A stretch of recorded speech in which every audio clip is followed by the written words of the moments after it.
Itt végeztem egyet védelmi tanácsülésre, hogy a veszély pontos mértékét fölmérjük, de fenyeget egy jelentős világpiaci energiaáremelkedés.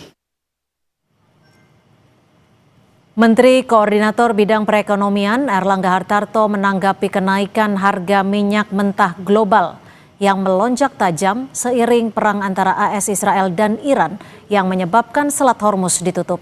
Airlangga bilang setiap ketegangan di kawasan itu hampir pasti berdampak pada pasokan minyak global.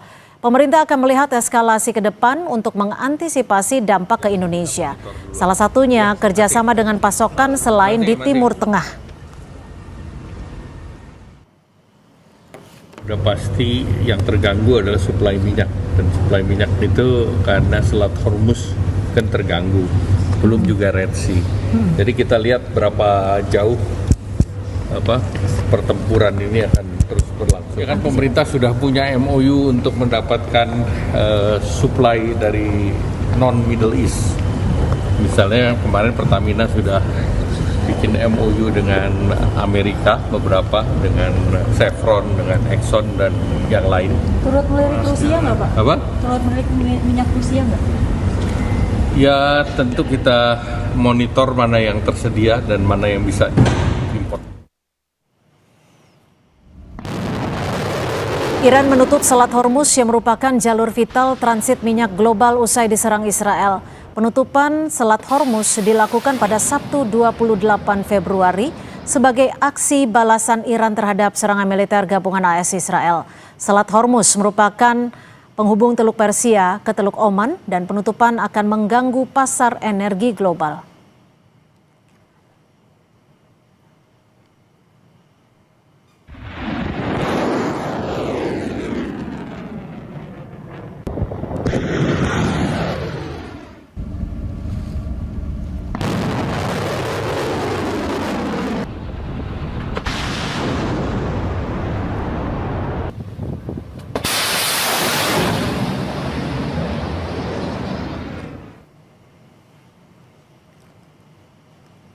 Ketegangan Amerika Serikat Israel terhadap Iran berujung pada penutupan Selat Hormuz. Ini merupakan jalur utama minyak dunia. Dan memang Selat Hormuz yang ditutup oleh Iran ini menjadi dampak tersendiri bagi sejumlah negara terkait dengan pasokan minyak.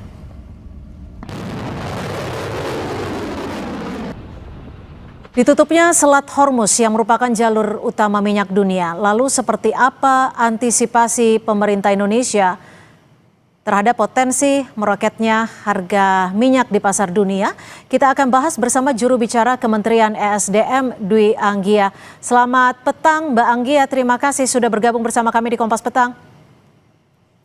Selamat petang, Cynthia, Mbak Cynthia. Mbak Anggia, kalau kita melihat ketegangan yang ada di Timur Tengah dan juga ditutupnya Selat Hormuz yang saat ini sudah diberlakukan oleh Iran, sebenarnya seberapa besar ketergantungan Indonesia terhadap pasokan energi yang melewati Selat Hormuz ini? Ya, kalau kita berbicara soal pasokan energi, Indonesia ini kan memiliki sumber atau source tidak hanya dari satu wilayah negara ya. Kita memiliki beberapa region yang untuk supply untuk baik itu BBM dan juga crude yang kita impor.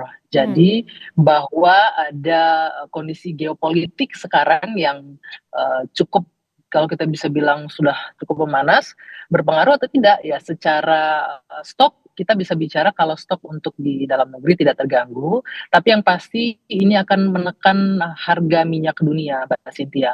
Karena kondisi ini pasti sudah akan langsung berdampak. Kita tahu sekarang harga minyak dunia untuk Brent itu sudah di angka 78 sampai 79 US dollar. Artinya apa? Harga minyak meningkat dan tentunya akan ada tekanan juga terhadap harga di dalam negeri. Gitu. Kalau kita bicara asumsi APBN untuk harga minyak dunia ini kan saat ini di angka 70 US dollar per barel ya dengan ada kenaikan ini, dan kalau kondisi ini terus berlangsung yang pasti harga minyak juga akan semakin naik tentunya. Ini juga berdampak ke harga minyak di dalam negeri. Dan memang saat ini Mbak Anggia, harga BBM non subsidi sudah mengalami sedikit kenaikan. Lalu bagaimana Kementerian ESDM bisa mengantisipasi potensi kenaikan harga minyak yang mungkin saja jika ketegangan terus terjadi, harganya akan semakin meningkat? Yang pasti pemerintah akan melakukan antisipasi semaksimal mungkin, karenanya besok ini Menteri SDM Pak Bahlil Lahadalia akan langsung memimpin rapat dengan Dewan Energi Nasional dan juga sejumlah kementerian terkait untuk memantau, mengantisipasi kondisi geopolitik yang sekarang luar biasa ini agar tidak berdampak terlalu signifikan terhadap kondisi internal kita di tanah air.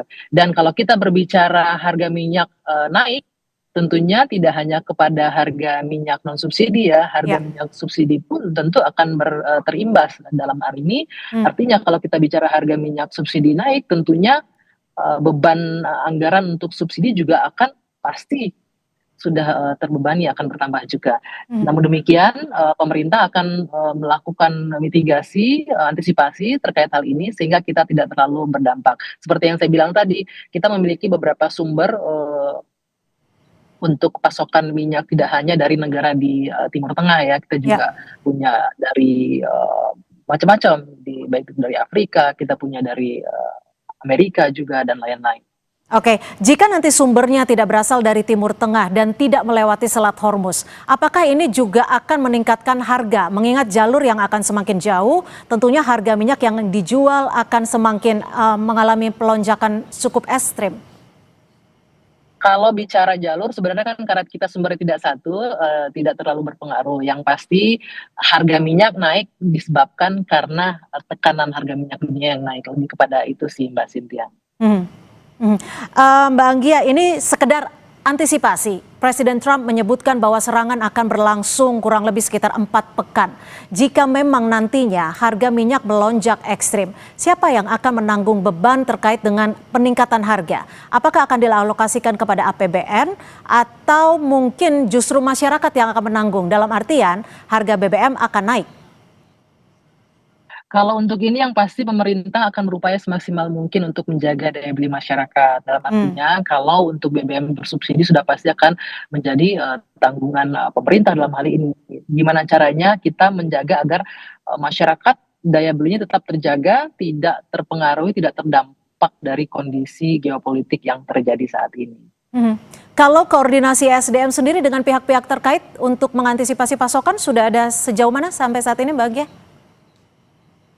Besok Mbak Cynthia kita akan memaksimalkan karena besok Pak Menteri SDM akan memimpin langsung rapat menindaklanjuti kondisi geopolitik yang luar biasa ini. Kita semua sama-sama kaget kan, seperti yang kita tahu kemarin Presiden baru saja di hari yang sama baru landing di tanah air dan serangan dari Israel ke Iran ini terjadi, sehingga semaksimal mungkin, secepat mungkin ini akan segera ditangani. Yang pasti masyarakat tetap tenang. Karena kalau bicara stok BBM kita masih aman, masih mencukupi. Mungkin yang akan terdampak ya tadi seperti yang Anda sampaikan, karena harga minyak dunia sudah naik, harga minyak naik pasti sedikit banyak akan berimbas terhadap harga, terutama untuk yang BBM non subsidi. Oke, yang dikhawatirkan ketika pasar energi global mengalami gejolak, ini kita akan masuk dalam fase panic pricing. Apakah skenario pemerintah sudah disiapkan untuk setidaknya menekan kepanikan di masyarakat Indonesia pada khususnya? Tidak hanya skenario pemerintah, di sini juga teman-teman media juga bertanggung jawab untuk tidak menimbulkan kepanikan tentunya di masyarakat. Kami juga mengajak bekerja sama agar teman-teman media juga memberikan informasi yang utuh, kemudian juga tidak menimbulkan kepanikan, menenangkan masyarakat. Seperti yang saya sampaikan tadi, kita dalam kondisi stok untuk BBM aman, dan yakinlah pemerintah akan terus menjaga agar masyarakat tidak merasakan dampak yang signifikan terkait dengan kondisi geopolitik yang terjadi saat ini. Oke, baik, terima kasih juru bicara Kementerian SDM Dwi Anggia sudah berbagi informasi di Kompas Petang. Selamat sore Mbak Anggia. Selamat sore. Ya. Saudara, informasi lainnya masih akan kami sajikan selepas jeda, di antaranya kuliner khas Timur Tengah modern jadi pilihan menu berbuka puasa di Bandung, Jawa Barat. Seperti apa kenikmatannya kami hadirkan usai jeda di Kompas Petang.